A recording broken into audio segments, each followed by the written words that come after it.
If I'm at Orly Airport before dawn today, it's because for once I'm not flying long haul on a traditional airline, but heading to Tunisia on a mid-range, low-cost carrier.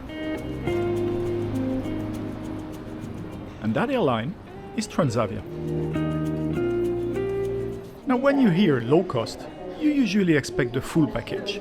Minimal service, paid extras everywhere, and an experience that clearly feels budget, like on Ryanair. But on this flight between Paris-Orly and Tunis, the reality turned out to be quite different. The check-in process, even with a lot of passengers, was fast and smooth.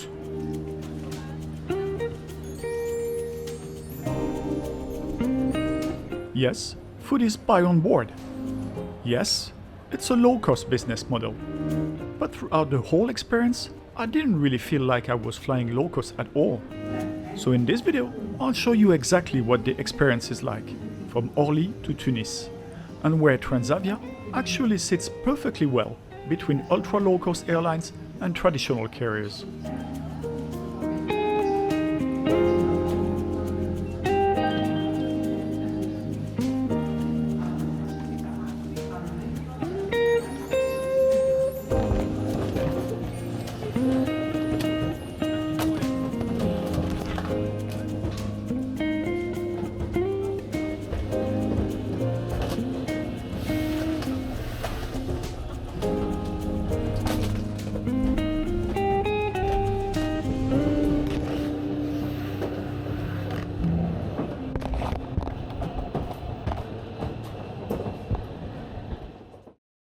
Initially an offshoot of Transavia Netherlands, itself part of KLM, Transavia France is now a full subsidiary of the Air France KLM group and has become bigger than its Amsterdam-based sister airline. And when you want to fly from Paris to Tunis with checked luggage, Transavia is clearly the most affordable option, with lower fares than Nouvelle Air, Tunisair and Air France. Orly is rated a 4-star airport by Skytrax, and the opening in 2019 of the new Orly 3 terminal, which I am in right now, helped it win the title of World's Most Improved Airport in 2020.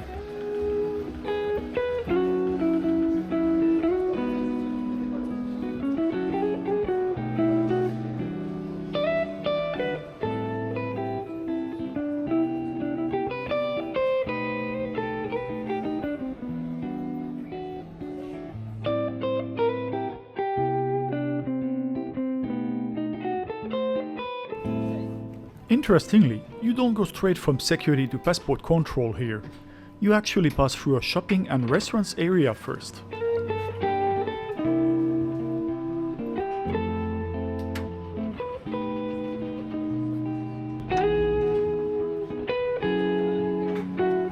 You still get a few more restaurants after that, and I'd assume, though I didn't actually compare, that prices in the duty-free area might be slightly lower there.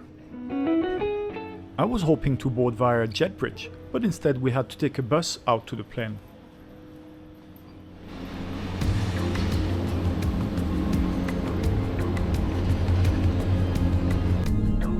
It's never the most pleasant experience, especially when the aircraft is parked far away and you're standing in the bus. But at least you get a great view of the plane. This one, a Boeing 737-800, was delivered to Transavia 18 years ago.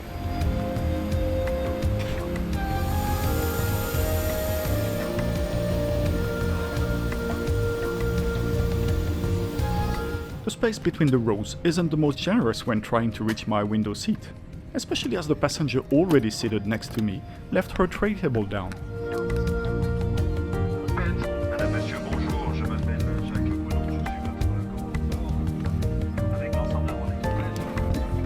But at last I'm seated on one of those distinctly green Transavia seats.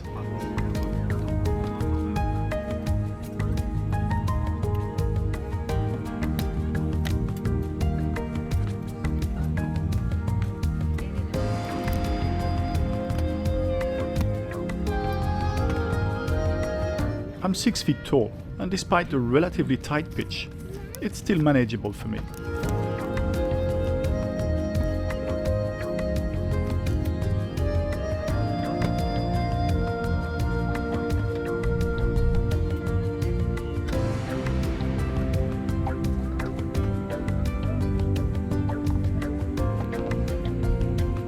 Right on schedule, the aircraft is being pushed back from its stand.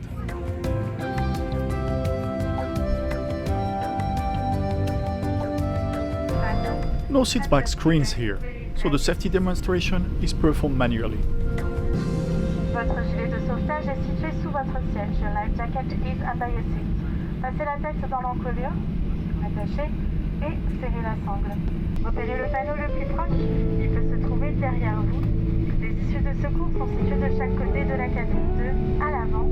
Mesdames, Messieurs, en vue de notre décollage, veuillez redresser le dossier de votre siège, ranger votre tablette, abaisser vos accoudoirs et ouvrir tous les cache-hublots. Merci de votre attention, nous vous souhaitons un agréable vol. Ladies and gentlemen, your seat must not be upright. Stow your table, lower the armrest and open all window blinds. Thank you for your attention. We wish you a very pleasant flight.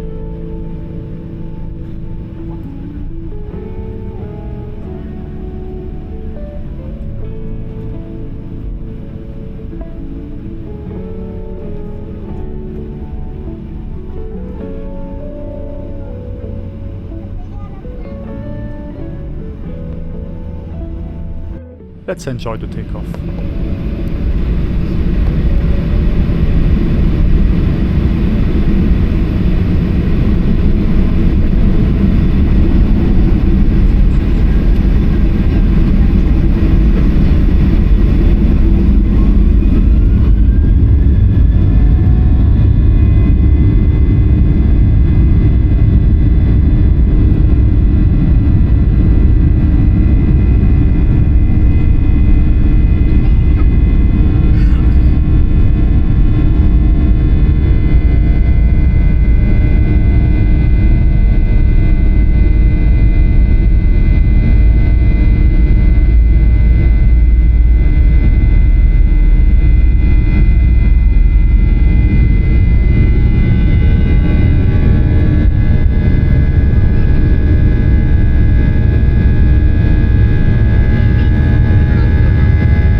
The weather is beautiful this morning in the north of France, but as we move toward the center of the country, the clouds form a magnificent white blanket below us.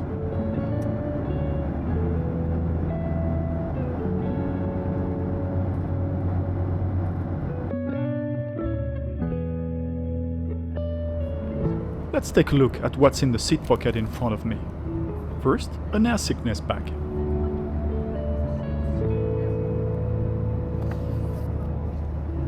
Then, the Boeing 737-800 safety information card.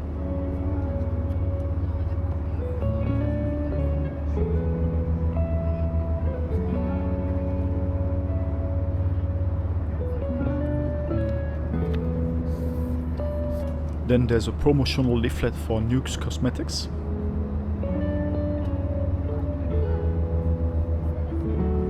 The leaflet also showcases other duty-free products available on board.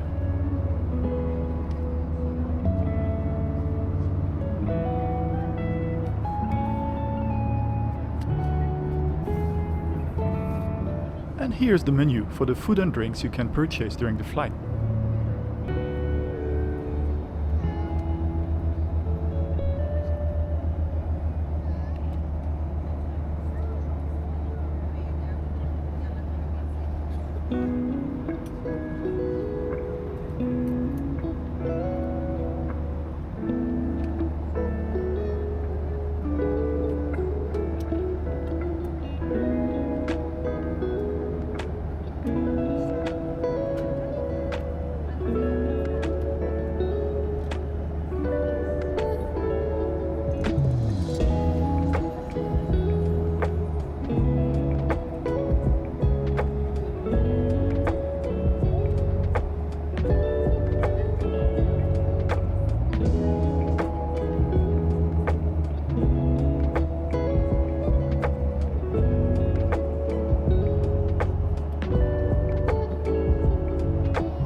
It's very well presented, and it definitely made me crave a little treat. Perfect timing, the service has just started. On the other side of the magazine, you'll find a selection of duty-free products available for purchase on board.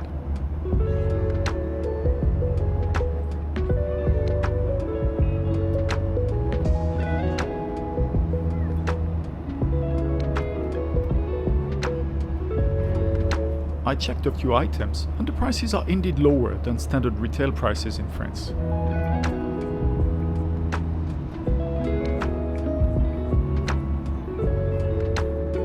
There's also an information magazine available.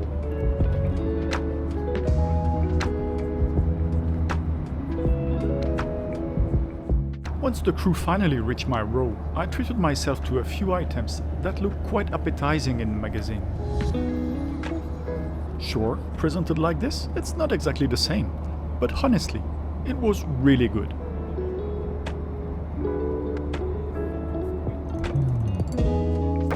At that point, we were just flying over Hyères, at the extreme west of the Côte d'Azur.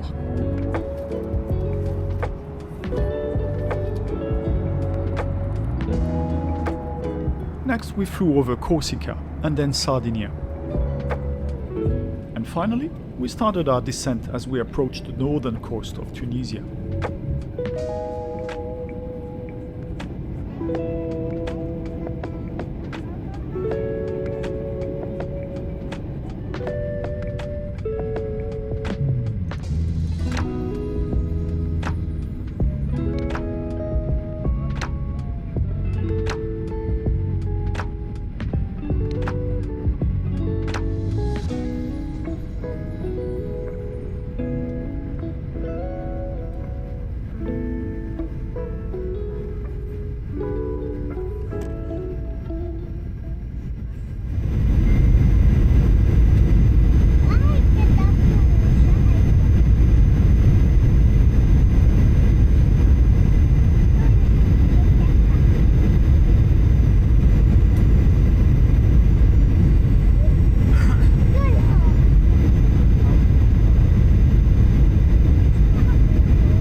No gate in Orly, and despite how empty the airport looks, no gate here in Tunis either.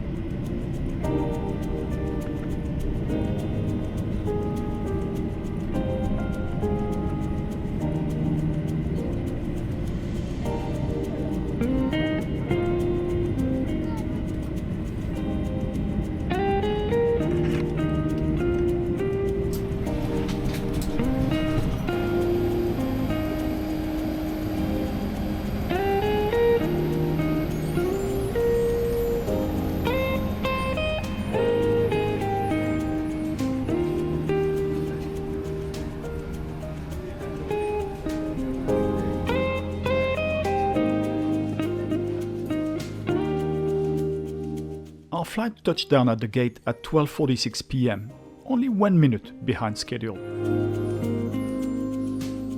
The total flight time was 2 hours and 17 minutes. Overall, this was a very solid experience with Transavia on this flight between Paris-Orly and Tunis. Everything ran perfectly on time from start to finish, the onboard atmosphere was pleasant, the crew was excellent, and the food offering, while paid as expected on a low-cost airline, was varied, well presented, and genuinely good. Most importantly, the overall experience felt clearly better than what you usually expect from a typical low-cost flight. At no point did it feel rushed, stressful, or stripped down to the bare minimum. The only real downside on this journey was having to take a bus both at departure in Orly and on arrival in Tunis, which is never the most comfortable part of the experience. But apart from that, this is clearly a low-cost airline that manages to deliver a product that doesn't feel low-cost in practice. For all these reasons, I'm giving this flight a score of 16.8 out of 20.